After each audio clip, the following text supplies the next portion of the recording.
Minha proposta é conversar com vocês sobre um Deus que aceita todos, mas que não aceita tudo. Um Deus que deseja receber pessoas, mas que as pessoas cujas quais serão recebidas precisam entender que o Evangelho requer dela um reposicionamento, uma recolocação. As coisas estão ficando meio bagunçadas nas igrejas, porque as pessoas chegam muitas vezes e dizem o que concorda e o que não concorda, o que é exposto pela Bíblia. E esse é um grande desafio, porque me parece que as pessoas estão desejando que Deus aceite tudo, e Deus não aceita tudo, Ele aceita todos, e é bem diferente. Então essa é uma narrativa que a minha proposta quer mostrar aos vencedores, aqueles que buscam a sua vitória, e que ela pode vir muitas vezes de sua fé, ela pode muitas vezes vir de sua obediência, porque às vezes a sua obediência pode até conduzir você a lugares que a tua fé não te levaria. E as suas obras, as suas ações, as suas escolhas. Então esse é um texto que vai mostrar a importância, Mateus 22, do 1 ao 14. Coloca, por favor. Então Jesus, tomando a palavra, tornou a falar-lhes em parábolas, dizendo: o reino dos céus é semelhante a um certo rei, que celebrou as bodas de seu filho, e enviou os seus servos a chamar os convidados para as bodas, e esses não quiseram vir.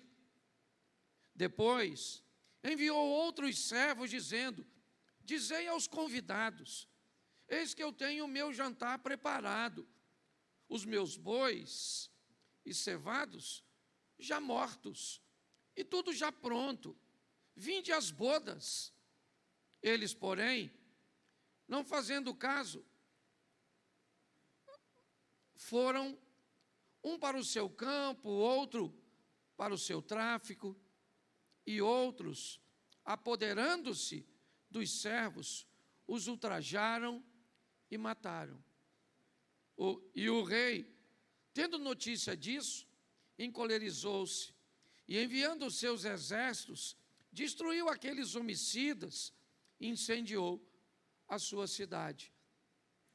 Então, diz aos servos: as bodas, na verdade, estão preparadas, mas os convidados não eram dignos. E depois, as saídas dos caminhos, e convidai para as bodas todos os que encontrardes.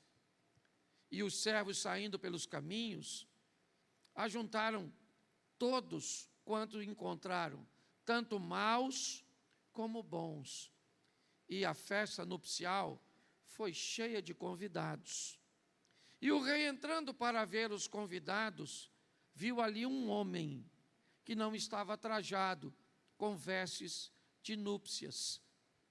Disse-lhe: amigo, como entraste aqui, não tendo veste nupcial? E ele emudeceu. Disse então o rei aos servos: amarrai-o de pés e mãos, levai-o, lançai-o nas trevas exteriores, ali haverá pranto e ranger de dente, porque muitos são chamados, mas poucos escolhidos. Feche os seus olhos. Senhor nosso Deus e Pai, em nome de Jesus, eis aqui a Tua palavra. Continua falando conosco e usa-me como um canal de bênção nessa hora. Pelo poder do nome de Jesus, fala conosco. E fala conosco não aquilo que queremos ouvir, pois isso é muito pouco.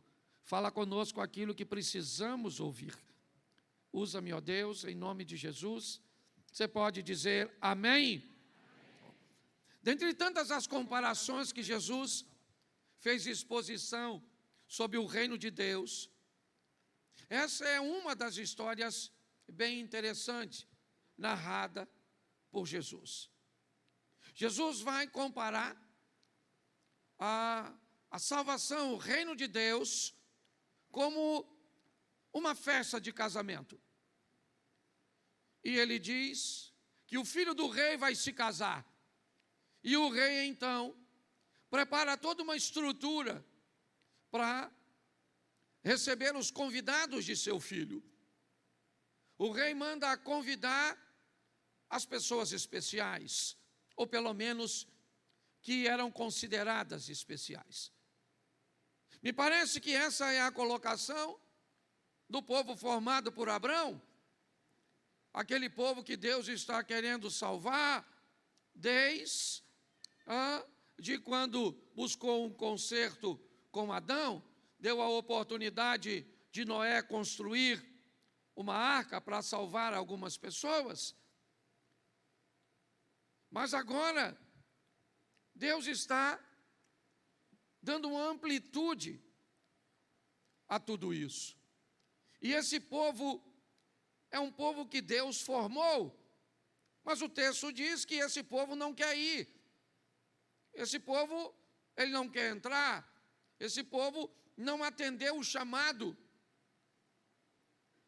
E o chamado, me parece, tem muito a ver com a obediência do povo no Velho Testamento, de um Deus que quer salvar, de um Deus que está sempre buscando alcançar pessoas. Mas esse povo, ele rejeitou. E pior do que isso, começou a perseguir e a matar os mensageiros. Começou a criar problemas para aqueles que levavam uma palavra de alinhamento, aqueles que confrontavam as pessoas com o pecado, seja ele da idolatria, da imoralidade, ou de qualquer outro pecado que o afastasse de Deus. Eu não sei se você reparou, mas numa das colocações no texto, diz que esses mensageiros foram ultrajados e mortos por aqueles que não estavam desejando ouvir as palavras corretivas. Expor o pecado, expor a negligência, se tornou algo tão ofensivo que estava dando direito ao pecador de matar o mensageiro. E o texto diz então que o rei se encolerizou. E aí não interessa se seriam filisteus, babilônicos, assírios, persas, romanos, não interessa. O texto diz que o fogo vai ser tacado na cidade, a cidade vai ser destruída, e me parece que ele faz essa colocação também olhando para o Velho Testamento. E depois disso, a mensagem muda. Os servos agora são chamados a ir pelas ruas. E agora os convidados, eles são bons, eles são maus. Os critérios para os convidados, me parecem, é apenas, eu quero participar da festa. A comida já está na mesa, a bebida já está pronta. Então venham para o casamento de meu filho. O verso 9 diz: ide, pois, as saídas dos caminhos, e convidai para o casamento, para as bodas, a todos quanto os encontrarem. Saindo os servos pelo caminho, ajuntaram todos, preste atenção, todos. Está dizendo aqui, se eles eram bons, se eles eram maus, todos estavam convidados para a festa. Aqueles que aceitaram foram à festa. Mas quando o rei vai entrar na festa, ele vai notar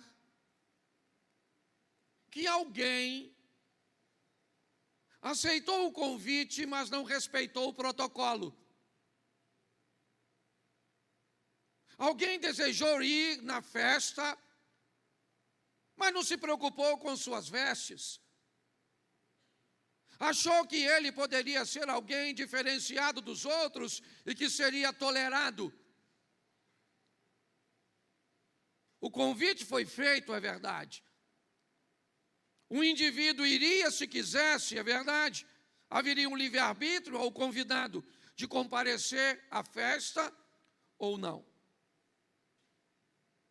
Mas a roupa cuja qual o convidado deveria aparecer na festa seria as vestes de núpcias. E havia um indivíduo que não estava vestido. Um indivíduo, ele entrou na festa do jeito que ele queria entrar. Ele foi do jeito que ele achou. Já que estão me convidando, tem que me receber do jeito que eu quiser ir. Já que estão me chamando, a minha presença deve sobrepor a todos os protocolos. E aí Jesus disse que o rei vai até ele.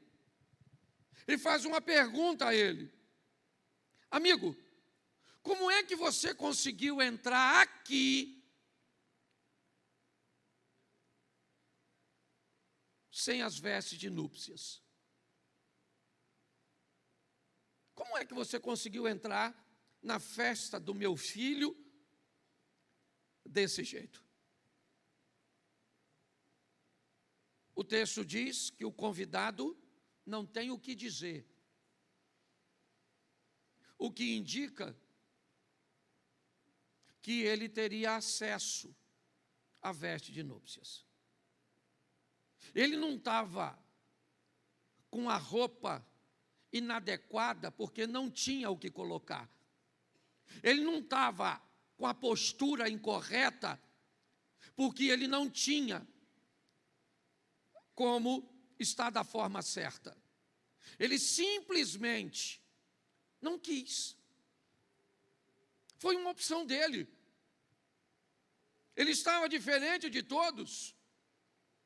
E era fácil de identificá-lo, pelo menos como Jesus está dizendo aqui. Era só olhar para a roupa dele. E pela roupa dele já sabia que ele não estava no padrão exigido por protocolo do casamento. Então Jesus chama os servos e diz para eles: pega esse cara aí, ó. Quem era ele? Era um dos convidados. Ele foi convidado. Mas Jesus diz: faz o seguinte, amarra ele, pega ele e joga lá fora. Põe ele para fora do casamento do meu filho, tá certo? E lá fora vai ter clamor e ranger de dente. O texto termina dizendo: porque muitos são chamados e poucos escolhidos. Com muito respeito e amor, eu quero falar com você de um evangelho que é para todos, é verdade. Romanos capítulo 3, verso 23 diz: porque todos pecaram e destituídos estão da glória de Deus. Mas João, no capítulo 1, no verso 12, diz: mas a todos quantos o receberam, deu-lhes o poder de serem feitos filhos de Deus, aos que creem no seu nome. O evangelho é para todos, um evangelho para todos. Ele é para pobre, para rico, ele é para hétero, ele é para homo, ele é para o brasileiro, certo? Ou para o latino-americano, ele é para o africano, ele é para o asiático, ele é para o culto, ele é para o indouto. O evangelho é para todos. E Deus quer salvar a todos e mostra isso desde o Velho Testamento. Mesmo com um povo escolhido, nós já temos espasmos, Nós já temos indício de um Deus que entra com Abraão no Egito e que sai com Agar, mostrando que ele pode salvar os egípcios. É um Deus que entra na Síria com uma menina que salva o leproso Naamã. É um Deus que entra em Jericó com os espias e tira de Jericó uma ex-prostituta. É um Deus que entra em território moabita, certo, com uma família e tira Ruth de lá. Quer ir para o Novo Testamento? Vamos lá, que tira o violento Paulo, que as pessoas tinham medo de ter com ele, e de introduz ele na salvação. Quebra o paradigma de Pedro para salvar Cornélio. E é assim que Deus está fazendo.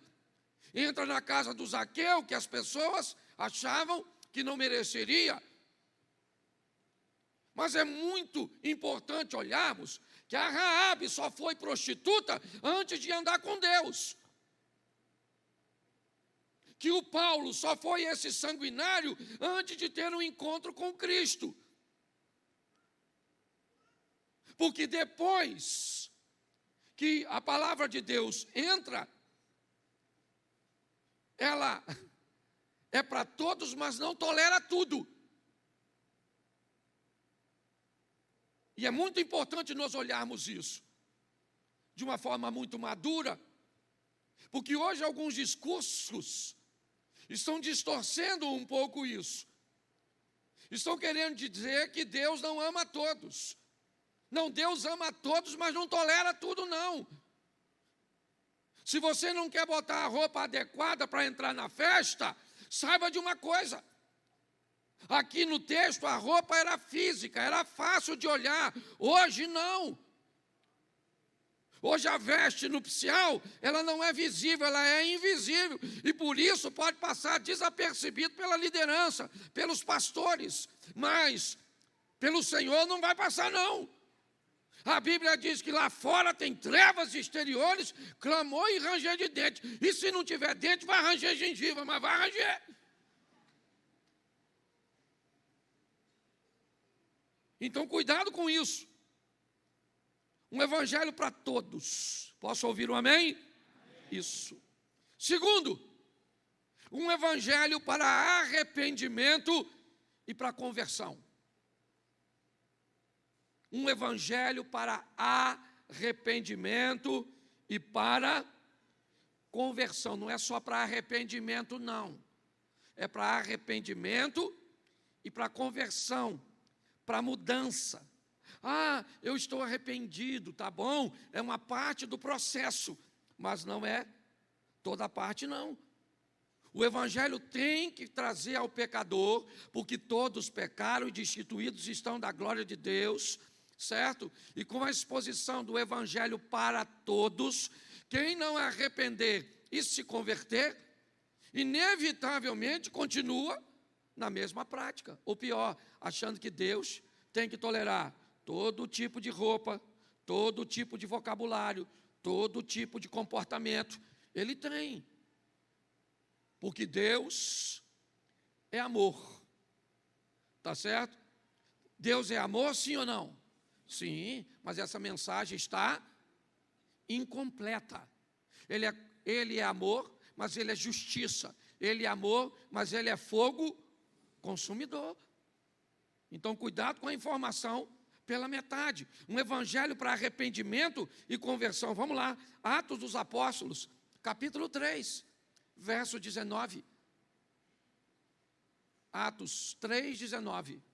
Coloca para mim, por favor. Arrependei-vos, pois, e convertei-vos, para que sejam apagados os vossos, e venham assim os tempos do refrigério, pela presença do, isso, arrependimento e conversão. Ah, pastor, eu sei que o que eu faço é errado. Tá bom. Eu sei que não está certo. Eu faço e eu me arrependo. Beleza. Mas não converte, não? É só fez e arrepende, fez e arrepende, fez e arrepende. E aí, como é que funciona? Então o evangelho é para trazer mudança. Porque a hora que o rei chegar na festa, maluco, a casa vai cair. Pega a visão, fiel. Que a hora que você estiver diante do trono lá, é assim mesmo, irmão. O bicho pega para todo mundo. Ah, pastor, o senhor não está nem falando comigo. Louvado seja Deus, mas deve servir para alguém. Certo? Arrependimento e isso, tem que converter, não é só arrepender, não. Não mudava quando estava na igreja A, foi para B, não mudou, foi para C, não mudou, já está na igreja R. Já está acabando o alfabeto. E ainda não mudou. Não, pastor, por causa da tentação, porque o senhor entende. Eu entendo. Eu entendo. O negócio é que eu entender ou não entender, não muda nada, maluco. Todo mundo vai passar, eu já cansei de falar aqui. Todo joelho se dobrará, toda língua confessará, todo olho verá. Saiba de uma coisa, se você for para o inferno, você vai lembrar desse culto de hoje. E antes de ir para o inferno, vai ter que dar uma passadinha no céu, porque a Bíblia diz que todo olho verá. E quem é que vai estar lá sentado do lado de Deus? O noivo, Jesus. E o dono da festa, Deus. E quem é que vem? Você. Aí vieram alguns na sua frente, e você está só olhando para ver o que vai acontecer. Aí o que estava na sua frente, Jesus fez assim, ó.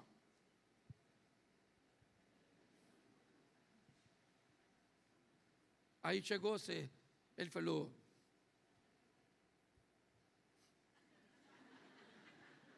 você não, você lá no final do corredor, trouxe uma roupa fresquinha, que lá está quente, o Satanás. Mas é verdade. Esse negócio de super graça, que Deus vai passar por cima de tudo. O evangelho é para arrepender.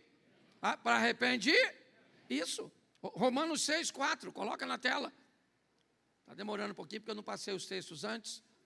Vamos lá, isso. De sorte que fomos sepultados com ele na morte, para que como Cristo foi ressuscitado dentre os, pela glória do Pai, assim andemos nós também em novidade de isso. Vida velha passou. Agora todo mundo que vê você sabe que você está sob nova administração.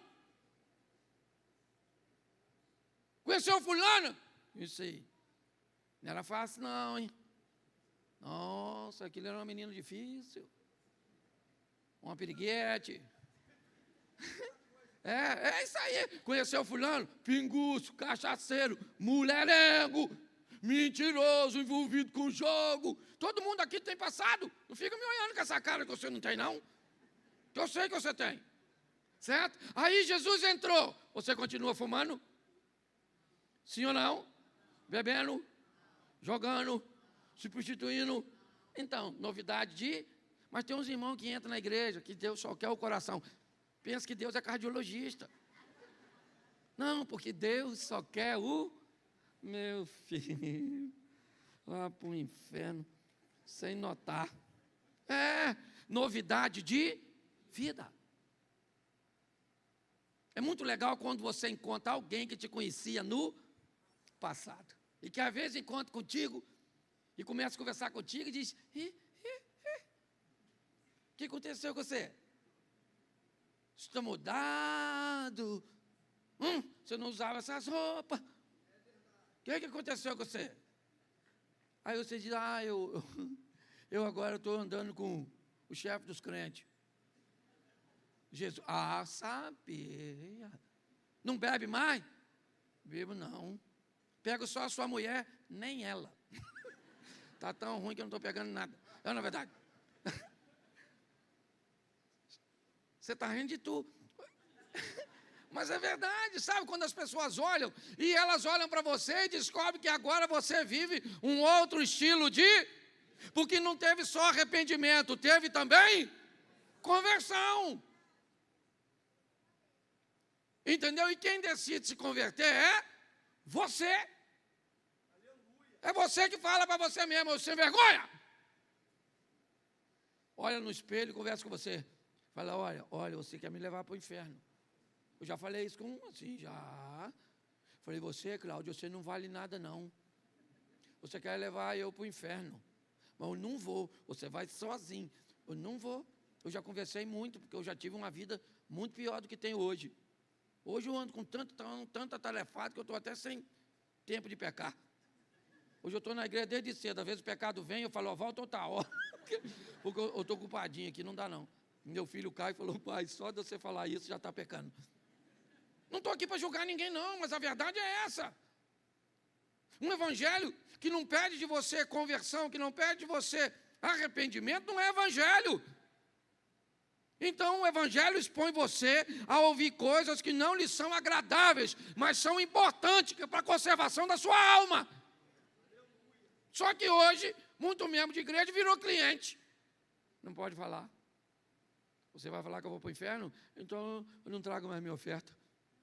Eu vou até para o inferno, mas vou com a minha oferta. Então é um grande desafio. Então o evangelho tem que trazer arrependimento e converter. Terceiro, um evangelho sobre o amor de Deus e sobre o cuidado com o próximo. Isso é muito sério. Amor a Deus, cuidado com o próximo.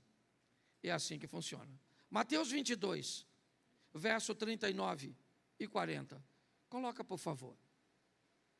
Mateus 22, verso 39 e 40.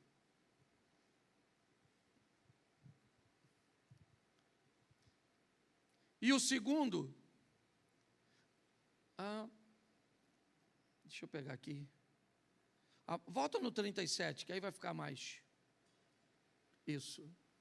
E Jesus disse-lhe, amarás o Senhor teu Deus de todo o teu, de toda a tua, e de todo o teu, verso 38, vamos pegar o texto todo. Este é o primeiro e grande mandamento, verso 39. O segundo é semelhante a este o assunto é o mesmo, é amor. Ama o teu próximo como, verso 40 diz, desses dois mandamentos dependem toda a lei e os profetas. Preste atenção aqui. Um evangelho que me ensina a amar a Deus acima de todas as coisas. E um evangelho que me ensina a amar o próximo como a mim mesmo. Isso é sério. Desses dois temas, ama a Deus e ama ao próximo, dependem, certo? A lei e os profetas. Bom, isso me despertou numa crítica política, e eu não quero falar de política, mas me despertou numa crítica política que eu achei muito pertinente. Alguém estava usando o meu nome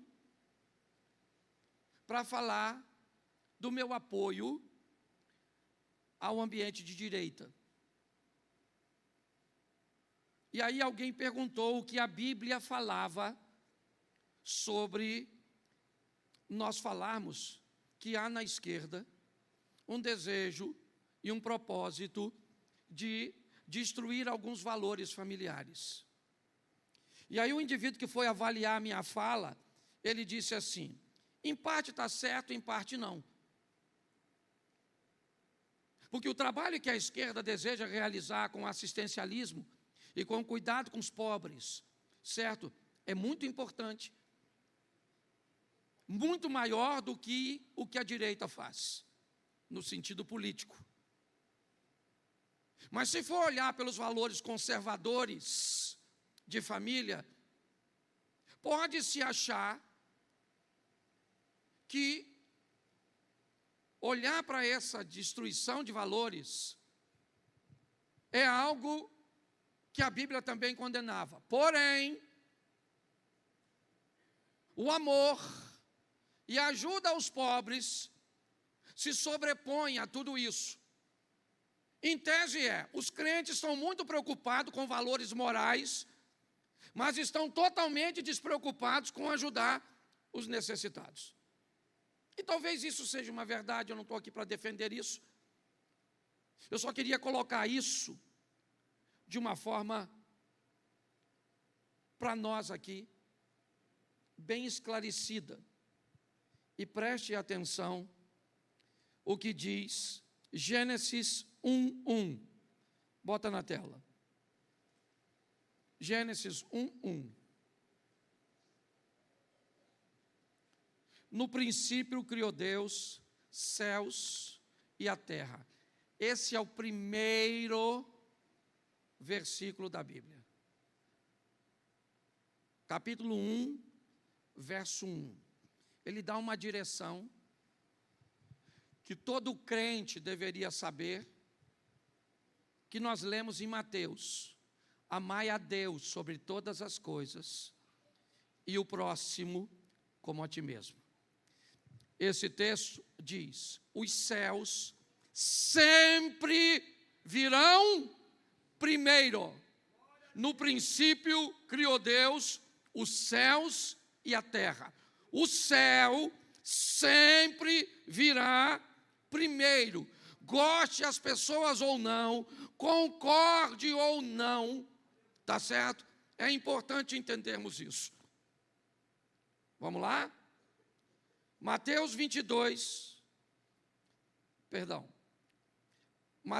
6:33. Mateus 6:33. Mas buscai primeiro o reino de Deus e a sua, e todas essas coisas vos serão.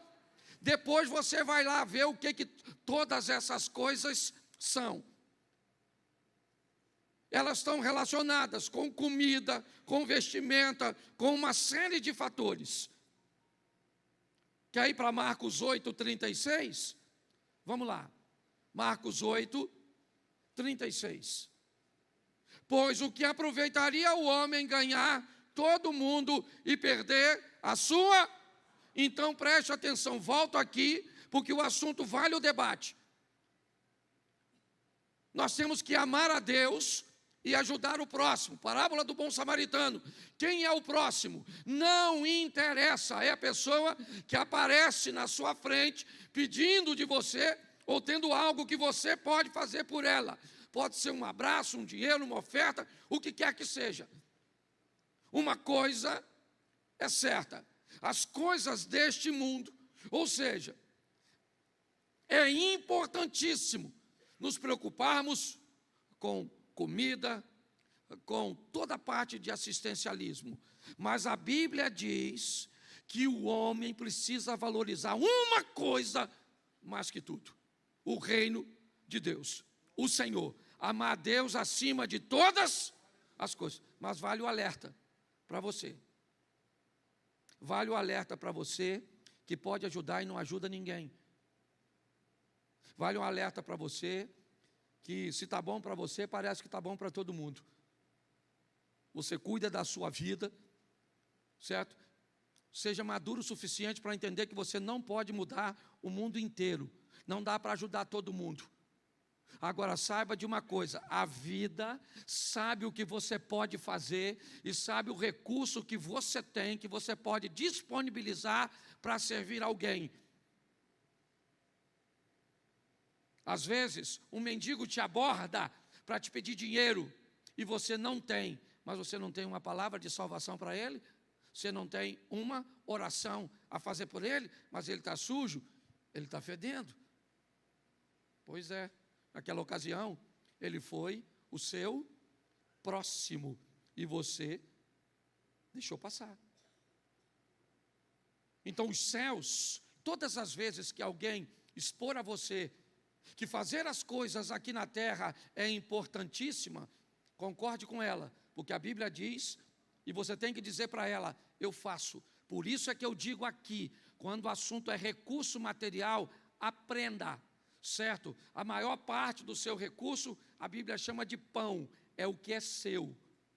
Pão é seu, você dá para os outros se você quiser. Segunda parte do que vem para a sua mão é oferta, é investimento no reino de Deus. É o que a Bíblia vai chamar de semente.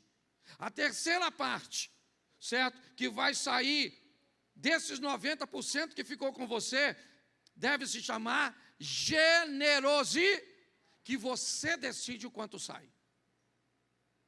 Você quer alinhar a sua vida econômica? Coloca aí, meu irmão. Semente, pão e generosidade. Ninguém, escuta o que eu estou lhe falando, porque Deus não mente. Ninguém que coloca, certo, sua vida financeira dentro dessas 3 linhas, certo, passa necessidade. Pode viver o milagre de Deus chegando, mas na maioria das vezes vive a bem-aventurança. E quem não faz pode morrer cheio de dinheiro, mas vai ouvir do pai do noivo: como é que você entrou aqui? Bota para fora. É assim que funciona. Então o evangelho que nos ensina a amar, e ele começa a alinhar a nossa vida, porque isso faz um alinhamento. Você pega uma pessoa, certo, que entendeu que todos é diferente de tudo. Então essas pessoas foram alcançadas por fazer parte do todos, mas descobriu que quando chegarem aqui não pode tudo. Então, vagarosamente, num tempo dela, ouvindo a palavra, elas foram se libertando, foram mudando, foram crescendo, foram amadurecendo e foram se libertando dessas situações. Por quê? Porque encontraram o evangelho. Que evangelho? Não o evangelho do pode tudo, não o evangelho de não pode nada, não um aprisionamento, nem um ambiente de libertação descabida, mas um evangelho coerente, que te apresenta uma linha de arrependimento e que te dá o direito de tentar entrar na festa, ou com a veste certa, ou com a que você quiser. A Bíblia só está dizendo que se entrar com a errada, vai ter que sair. É assim que funciona. Um evangelho que nos expõe ao amor a Deus sobre todas as coisas e o amor ao próximo. Porque, preste atenção, o alinhamento tem que ser fé, obediência e obras. Então, preste atenção. Eu tenho fé, eu creio, eu faço, eu realizo. Então tá bom, parece que está certo, né? Então eu tenho fé, eu creio em Deus e eu também realizo. Mas a pergunta é, eu obedeço para realizar ou eu faço do jeito que eu quiser? Então eu ajudo do jeito que eu quiser, eu faço do jeito que eu achar certo, eu vou quando eu quero, eu faço, é só assim. O que eu estou falando comigo e com vocês é um alinhamento, eu creio, eu obedeço, eu faço. Isso cria um alinhamento entre o céu e você. Faz com que as coisas conspirem a seu favor. Mas, para fechar, esse é um texto, são textos agressivos, mas eu fecho aqui com 3 textos que algumas pessoas não vão gostar, mas depois você avalia. Apocalipse 22:15. Apocalipse 22, ficarão de fora os cães. Essa palavra tem muito a ver, basicamente, com tudo que está aqui, tá certo? Essa expressão cães, ela fala das pessoas que não têm conceitos morais, certo? E que não quiseram mudar de vida, né? Aplicando assim. Então ficarão de fora os cães, os feiticeiros, os que se prostituem, os assassinos, os homicidas, os idólatras e qualquer que ama e comete a mentira. Apocalipse 21, 8. Mas quanto aos tímidos, aos medrosos, aos covardes, aqueles que têm dificuldade de se posicionar, aqueles que têm vergonha de dizer que são servos de Deus em ambiente público, a Bíblia diz: se você se envergonha dele, ele vai se envergonhar de você. Mas quanto aos tímidos, aos incrédulos, aos abomináveis, aos homicidas, aos fornicadores, aos feiticeiros, aos idólatras e a todos os mentirosos, a sua parte será no lago que arde com fogo e enxofre, o que é a segunda morte. A primeira carta aos Coríntios, capítulo 6, verso 10. 1 Coríntios, capítulo 6, verso 10. Nem os ladrões, nem os avarentos, nem os bêbados, nem os maldizentes, nem os roubadores herdarão o reino de Deus. Troca de tradução para mim, por favor. Se tiver alguma outra, bota aí esse versículo em outra tradução. Ok. Legal. Não vale a pena mexer, não. Mas esse texto não é assim. Ok? Depois você dá uma olhadinha numa Bíblia mais fiel e você vai descobrir que mexeram já nesse texto. Eu confesso a você que eu não tinha notado, tá certo? Mas está tudo certo aqui. A minha proposta é só mostrar à igreja que não vai entrar todo mundo. E quem define o parâmetro para se entrar não sou eu, porque se fosse, você pode ter certeza que tem algumas pessoas que não entrariam. E tem outras pessoas que eu não deixaria de fora. Mas é muito importante nesses dias nós olharmos para as nossas vestes. Porque Jesus vai retornar para buscar a sua igreja. E quem decide com a veste que vai, ela sou eu e você. E essa veste não é uma fantasia de carnaval, que pode custar 40, 60, 80, até mesmo 100 mil reais para se desfilar. Essa roupa não se compra com dinheiro. Essa roupa se compra com postura. E eu, como pastor, talvez tenha um medo maior do que o de vocês, um receio maior do que o de vocês, que é o de oferecer a vocês o caminho e depois eu mesmo não conseguir entrar.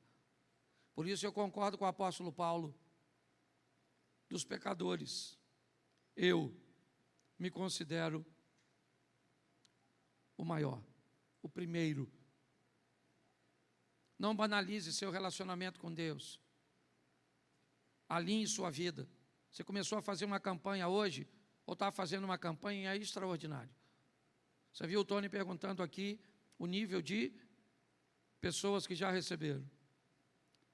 Mas quer que as coisas tomem um rumo diferente? Alinha. Alinha as suas ações, a fé e a obediência. E você vai ver como você vai notar que parece que tudo está conspirando a seu favor. É assim que funciona. As coisas começam a tomar uma conotação diferente. Eu sei que você quer vencer. Eu também quero. E o que eu puder fazer para ajudar você nisso, essa é a minha função. como pastor. Só que eu não gostaria que ninguém ouvisse o ficarão de fora. Eu gostaria que todos nós ouvíssemos: vinde bendito do meu Pai, recebei por herança aquilo que está proposto, até mesmo antes da fundação do mundo. Não é fácil, mas é possível. Não é fácil, mas nós temos um auxiliador, o Espírito Santo de Deus. Fique de pé nesse momento.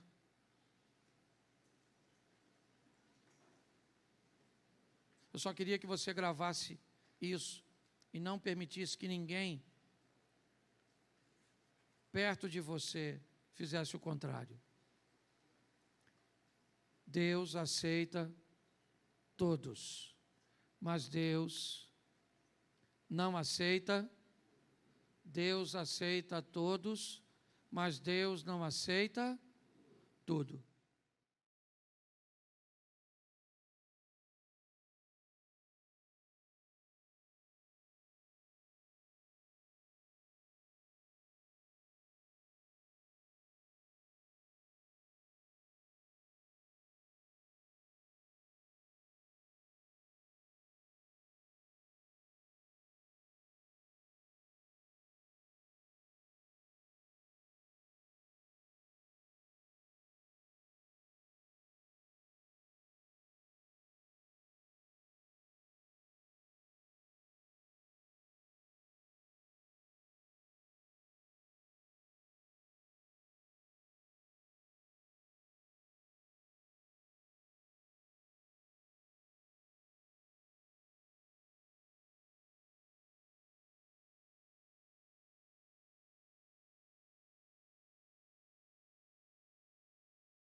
com tanta dificuldade de reconhecer a autoridade do chefe, a autoridade do patrão, a autoridade do mais velho, a autoridade do professor, a autoridade do pai, a autoridade do pastor, a autoridade do policial, a autoridade do político, a autoridade. Hoje nós vivemos uma crise de reconhecimento de autoridade. Somos cristãos, então vamos lá, vamos reconhecer a autoridade de Deus. Estou aqui tratando os negócios de meus pais. Tá bom, tratou, vamos embora para casa. Então tá bom, vou reconhecer a autoridade de meus pais. Não interessa se ele é Deus ou não. Aliás, nesse momento ele não é Deus. Ele é um ser humano. E o que ele está nos mostrando com suas falas iniciais é que não havia nenhum desconforto nele em ser submisso a uma autoridade que está acima dele, fosse ela seus pais, fosse ela César, quem fosse. Jesus nunca teve problema, porque ele sabia quem ele era, e obedecer a alguém nunca o fez sentir menos de quem na realidade ele é. Hoje uma mulher não consegue ser submissa a um homem, um marido não consegue ouvir uma mulher que pode ser uma autoridade na vida dele, ou do marido, porque a Bíblia, ou melhor, a vida aproxima pessoas diferentes, que são fortes em áreas diferentes. Então em algumas áreas sua mulher será uma autoridade muito maior do que você, e por que não ouvi-la? Talvez em algumas áreas seu filho se torne, por exemplo, numa área, por exemplo, da... Como é que eu vou? Me ajude aí. Tecnologia. Certo? Às vezes seu filho tem 10 anos. E é uma autoridade que tu não troca nem o som do celular. Certo? Mas as pessoas têm uma dificuldade, meu irmão, de reconhecer a autoridade. Jesus não tinha. Era para estar debaixo de José, mas estou aqui. Estou obedecendo a Deus, estou obedecendo a César. Eu estou obedecendo ao que Deus criou. Estava aqui. Certo? Que era, não precisa ficar, pode deixar.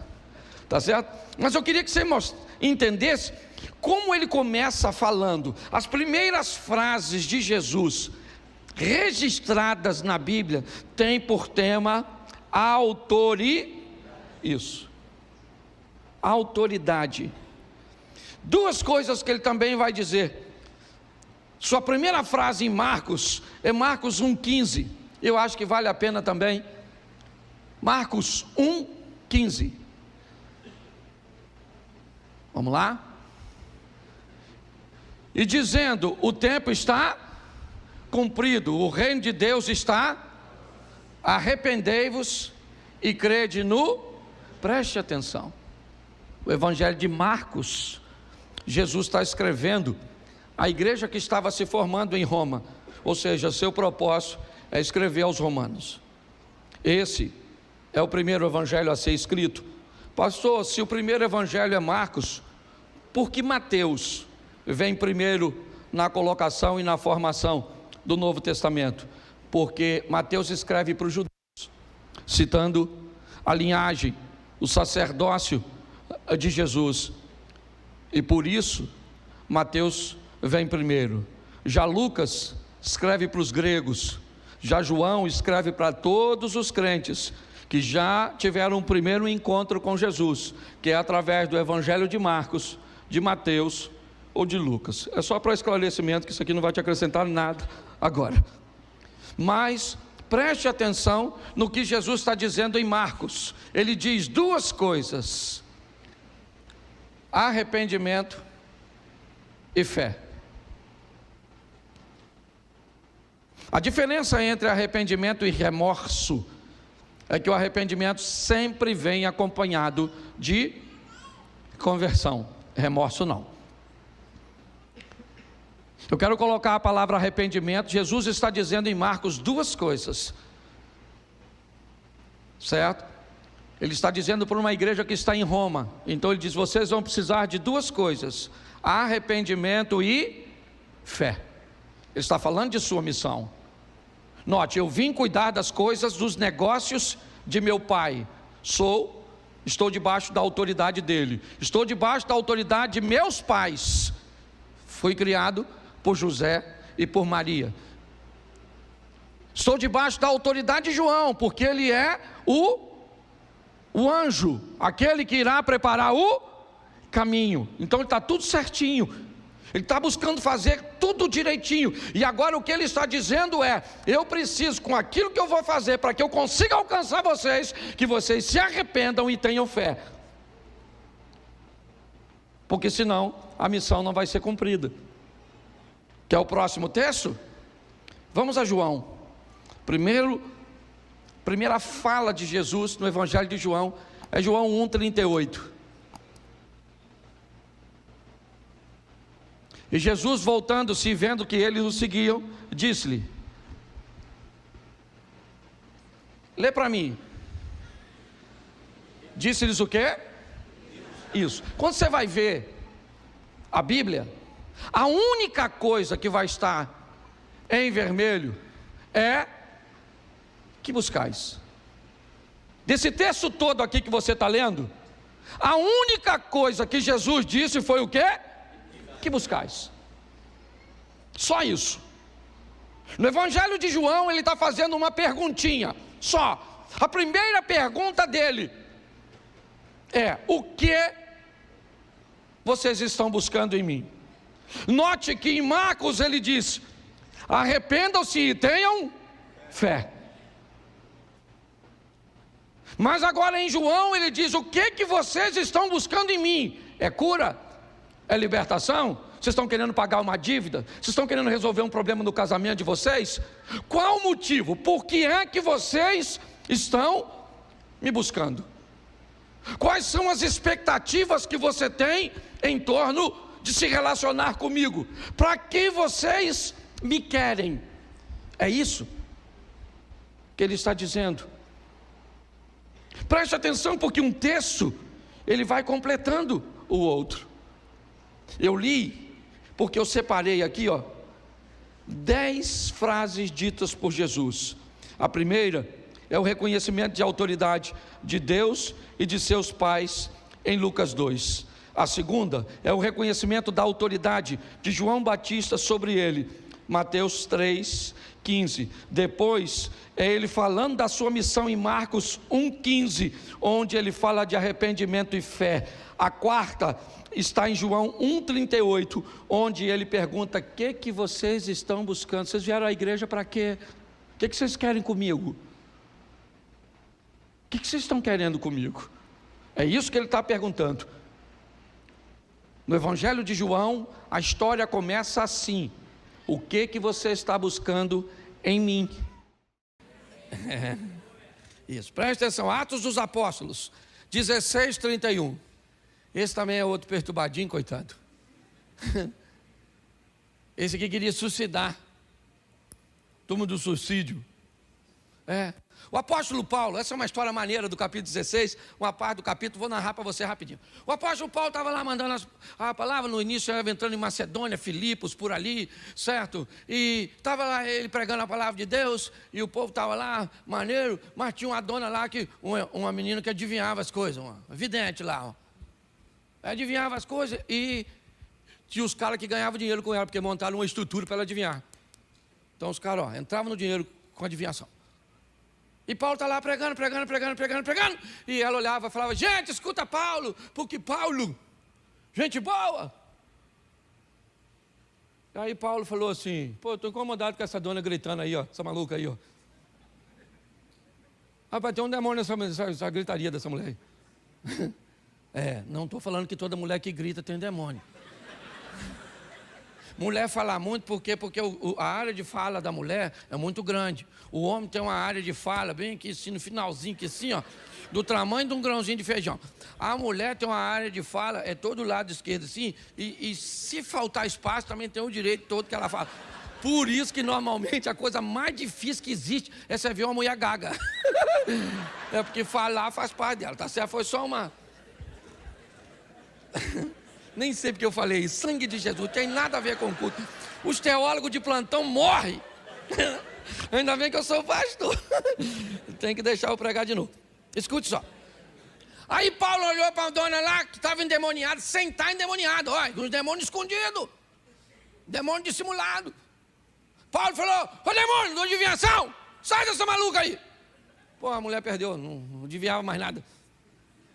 Nem esse negócio esses brinquedinhos de criança. Os caras falaram: manda prender esse miserável aí, rapaz, que secou a nossa fonte de renda. Aí prenderam o Paulo, todo mundo estava com muita raiva. E perto da meia-noite o Paulo se irmou de cantar. Crente é terrível. Meia-noite, todo mundo dormindo, os caras presos, com os carros canhados, tudo preso assim. E eles estão lá: poderoso Deus, poderoso Deus. Começou a estremecer o negócio tudo. As portas abriu tudo, alvará de soltura. Aí vem o carcereiro. Acordou agora. Nossa, o que aconteceu?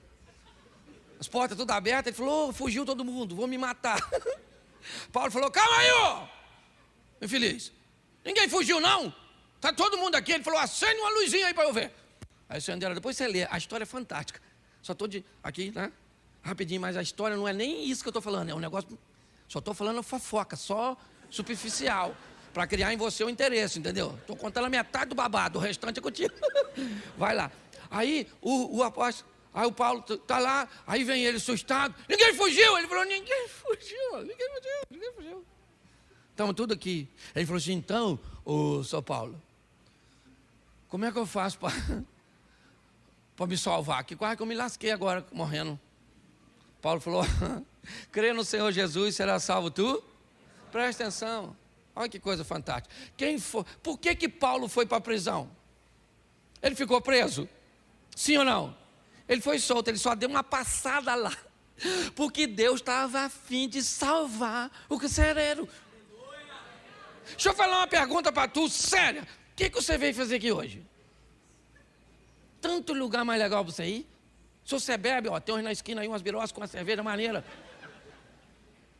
Se você gosta de ver filme, você podia estar no cinema. Se você está com preguiça, você poderia estar em casa, miserável. E olha, eu sei o que você está fazendo aqui. Ah, não, eu vim aqui porque o senhor é engraçado. Fala sério, o diabo tinha poder para combater isso. Ah, eu vim aqui porque eu achei que não era o senhor que ia pregar. Se lascou. Você está entendendo? Pô, presta atenção. A desculpa que Deus usou para te trazer aqui, eu não sei.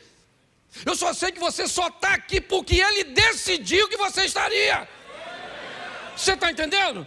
Para que você entenda que o que você enfrenta hoje não tem autorização para te destruir, é apenas para que Deus se revele mais para você.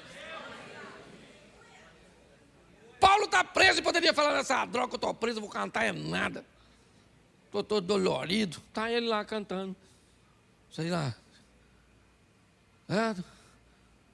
está lá ele. Você estava cantando com... Quem é que canta aquela música Terremoto? É Cassiane? Quem é? A Exla. Então não sei se Exla estava lá também. Cantou Terremoto, sacudiu tudo, salvou o carcereiro e depois Paulo saiu. Ou seja, aquilo só aconteceu para levar a salvação àquele a quem Deus queria